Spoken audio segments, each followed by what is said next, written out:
Work your ass off. There is no magic pill. It drives me crazy to go to the gym. You read 1 hour a day. I went and worked out 5 hours a day, and I was working on construction with 24 hours a day. Organize your day. Work hard. I'm here to talk about success.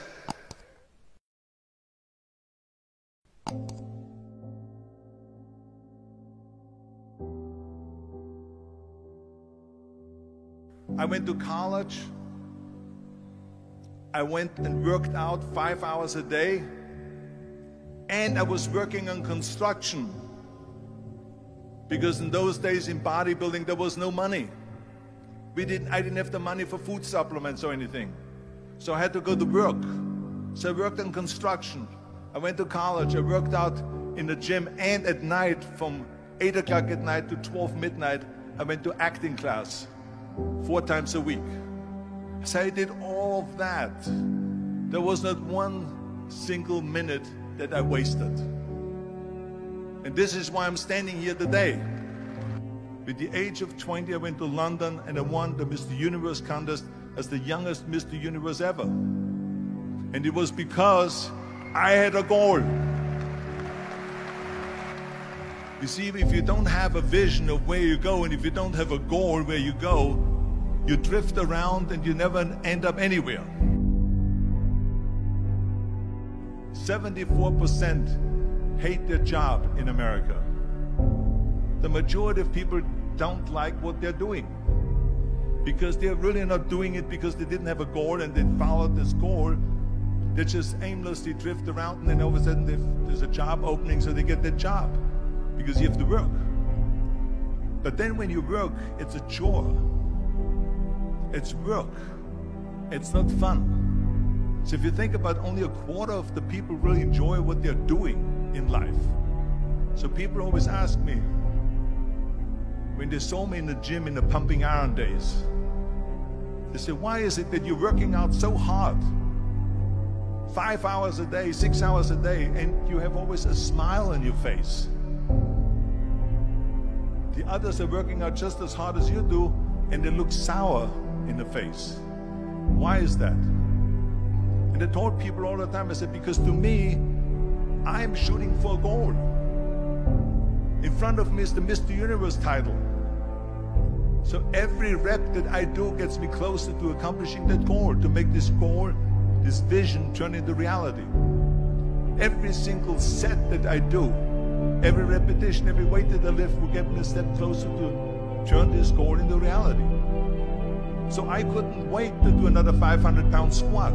I couldn't wait to do another 500-pound bench press. I couldn't wait to do another 2,000 reps of sit-ups. I couldn't wait for the next exercise. So let me tell you something, visualizing your goal and going after it makes it fun. You got to have a purpose. No matter what you do in life, you got to have a purpose. And Muhammad Ali worked his butt off, and I saw it firsthand. And I remember that there was a sports writer that was there in the gym when he was working out, and he was doing sit-ups. And they asked him, how many sit-ups do you do? And he said, I don't start counting until it hurts. Now think about that. He doesn't start counting his sit-ups until he feels pain. That's when he starts counting. That is working hard. And so you can't get around the hard work. It doesn't matter who it is. Work your ass off. There is no magic pill. There is no magic out there. You cannot get around. You have to work and work and work. Make sure of this and make sure of that and all that stuff. So it's work. And it drives me crazy when people say that they don't have enough time to go to the gym for 45 minutes a day and work out, or to do something for 45 minutes to an hour a day to improve, if it is physically improve or if it is mentally to improve. Imagine you read 1 hour a day about history. How much you will learn after 365 hours in 1 year. Think about if you study about the history of musicians, of composers, how much you would know. Imagine if you would work on a business, on some business that you want to develop every day for an hour. Imagine how further along you will go and get. So it drives me nuts because we have, when people say we don't have the time, we have 24 hours a day. We sleep 6 hours a day, so that gives you still 18 hours. So there's someone shaking their head out here in front. They say probably, I don't sleep 6 hours, I sleep 8 hours, right? Or just sleep faster. So we have 18 hours a day. The average person works around 8 to 10 hours. So let's assume it's 10 hours, so we have 8 hours left. Then you travel around an hour a day, maybe 2 hours a day. So now you have still 6 hours left. So what do you do with the 6 hours? What do you do with the 6 hours? Then we eat a little bit, then we schmooze a little bit, talk a little bit to people and all that stuff. But you can see how much time there is available if you organize your day. So you got to work hard. I hate plan B. And I tell you why. Because we have so many doubters, as I've said earlier, the no-sayers. We have so many of those people that say no, and you can't do it, that's impossible. That is okay, because we just turn off, as I said earlier, and we listen and we hear the no being a yes. You can't do it, you can do it, and all of that. So that is possible to do that amongst all the negative people around you. But when you start doubting yourself, that's very dangerous. Because now what you're basically saying is that if my plan doesn't work, I have a fallback plan, I have a plan B.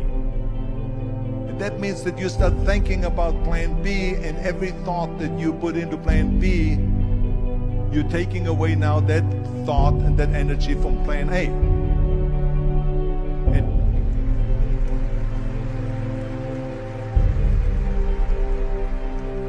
And it's very important to understand that we function better if there is no safety net, because plan B becomes a safety net. It says that if I fail, then I fall and I get picked up and I have something else there that will protect me. And that's not good, because people perform better when there's no safety net.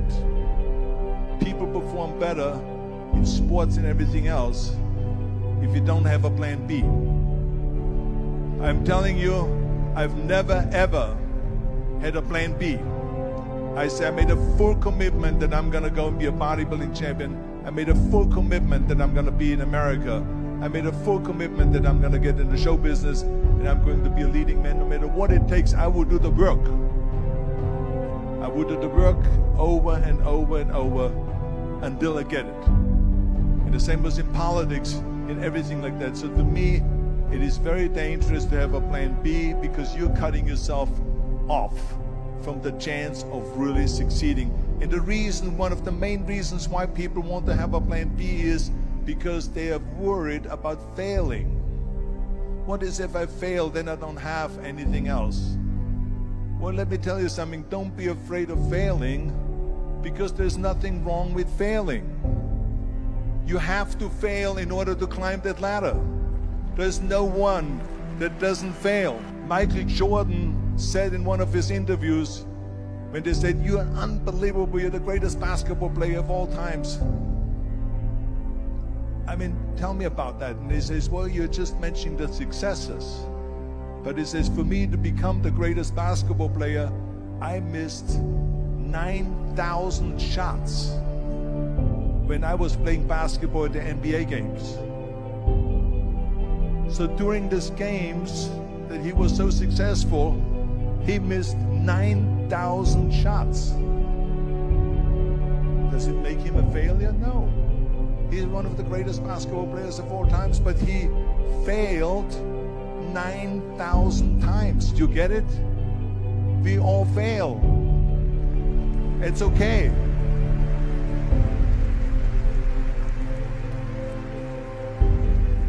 What is not okay is that when you fail, you stay down. Whoever stays down is a loser.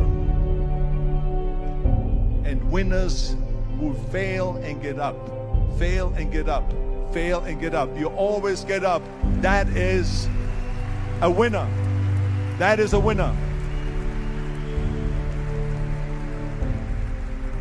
I failed in bodybuilding. I lost bodybuilding competitions. I lost powerlifting competitions. I lost weightlifting competitions.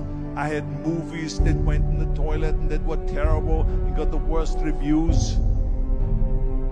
And in politics, I remember I had many of the initiatives on the ballot, and we lost. My approval rating in California went down to 28%. And then it went back up again, and they won again the governorship. Hey, we all lose. We all have losses. This is okay. And this is why I say don't be worried about losing, because when you're afraid of losing, then you get frozen. You get stiff. You're not relaxed. You got to be, in order to perform well in anything, if it's in boxing or if it is on your job or with your thinking, is only happening when you relax. So relax. It's okay to fail. Let's just go all out and give it everything that you got. That's what it is all about. So don't be afraid to fail.